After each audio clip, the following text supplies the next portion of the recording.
Winning in pickleball is all about good decision making and properly directing your focus. Throughout your career, your biggest opponent will always be between your ears. You'll never reach your full potential unless you conquer your own mind.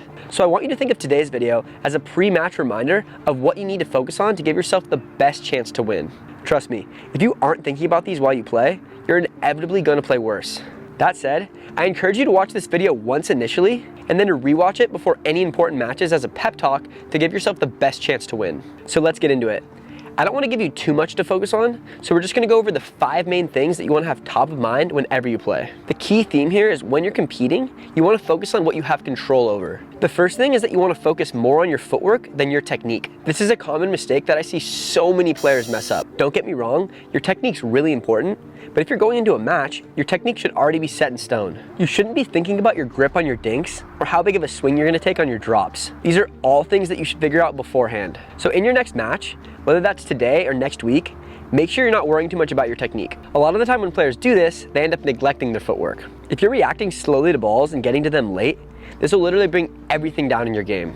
You never want to get to the ball just in the nick of time. The second you see where the ball is going, react immediately and move there quickly. Get there early if you can so that you can adjust to be in the perfect position. Always prioritize staying lively with your feet and using the proper footwork for what section of the court you're at. This means moving laterally like this at the kitchen and taking adjustment steps like this at the back of the court. If you're moving forward, make sure to split step like this to get on balance for resets.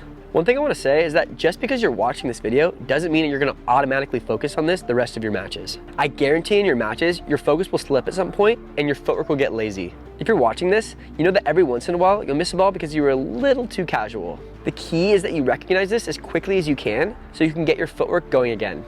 This goes for all the coming tips in the video too. You'll need to remind yourself of these every time you play.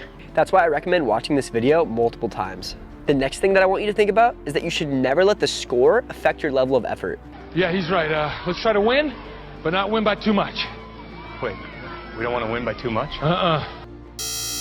Think about how many times you've been winning big in a game and let your concentration slip just a little. Next thing you know, it's all tied up and you're scrambling to get it back. This is known as a letdown, and you do not want to do this. If you're playing a game and you really want to win, you should give it your all the entire time. This goes for whether you're winning big, losing big, or it's close. If you're up 7-0, make it a game for yourself and try to win 11-0. If you're down 7-0, recognize that your opponents may have a letdown and play even harder. Don't give up just because things haven't been going your way. Trust me, if you think about this every time you play, you'll rarely blow big leads and you'll surprise yourself with crazy comebacks. Pickleball games are really fast and they're entirely based on momentum. The best players understand this and they know how to utilize it. Building on that concept, if you're playing poorly, you should never let that affect your effort. No matter how good you get, you're always going to make mistakes. I can guarantee you, in your next game, you'll probably miss an easy shot or blow an opportunity that you should have capitalized on. This happens to everyone.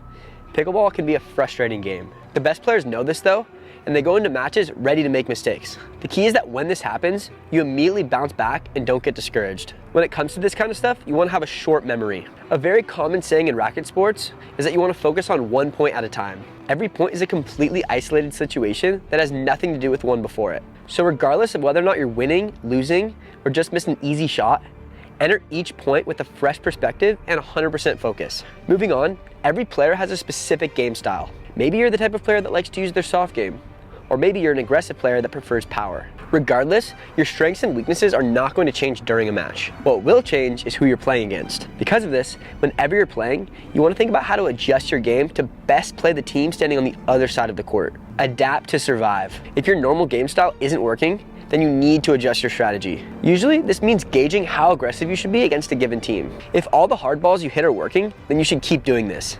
But if they aren't, you may want to be more patient and wait for better opportunities. Once you lock onto a winning strategy, use it until it stops working. Remember, your opponents are thinking about this too. Just because something's worked a few times doesn't mean your opponents won't catch on. The next time you're playing, analyze your opponents and strategize accordingly. It may turn out that one of them is worse, or maybe neither of them are good in dinking situations. The key is that you take this information and run with it. So many players go down with a losing strategy.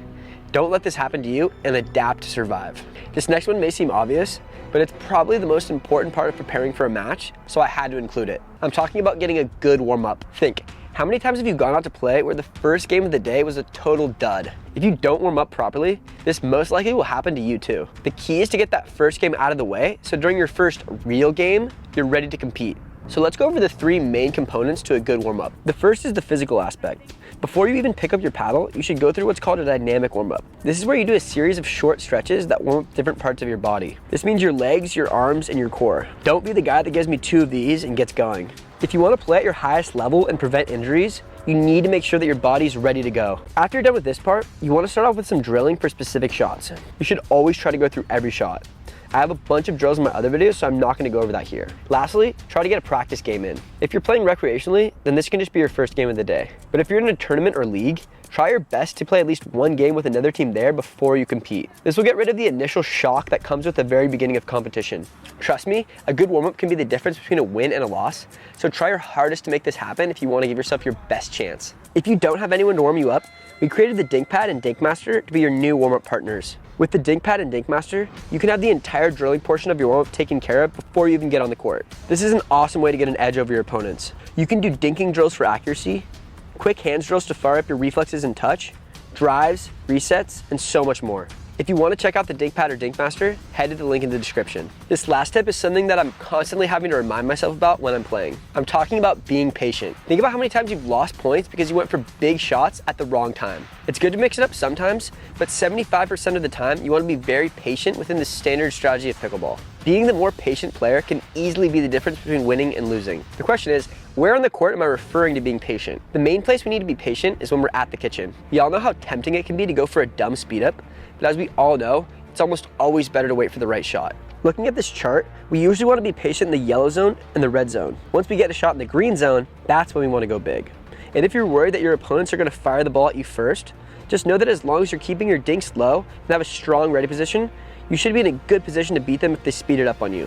Just like our other tips, this is something that you need to be thinking about throughout all of your matches. If you ever start getting impatient and playing reckless, remind yourself that pickleball is like a game of chess. You need to be mentally tough and wait for the right opportunities. You don't want to go for the king right away. Open up the court, then strike. If you're the type of player that can be a loose cannon, then this may be the most important reminder on this list. But seriously guys, if you're watching this before a game, try your best to remember everything that we just went through. You can pause the video right now if you want to go over them again.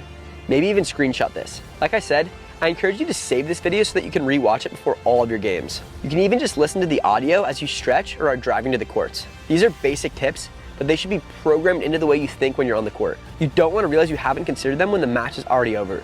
They should always be top of mind when you're competing. Also, make sure to send this video to your main partner so that you're on the same page before your games. Using these tips won't be nearly as beneficial if your partner is neglecting them. Also guys, we're giving away 10 free nets to 10 of our lucky subscribers.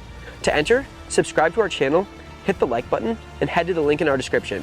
And if you want to learn from the #1 senior pro in the world, watch this.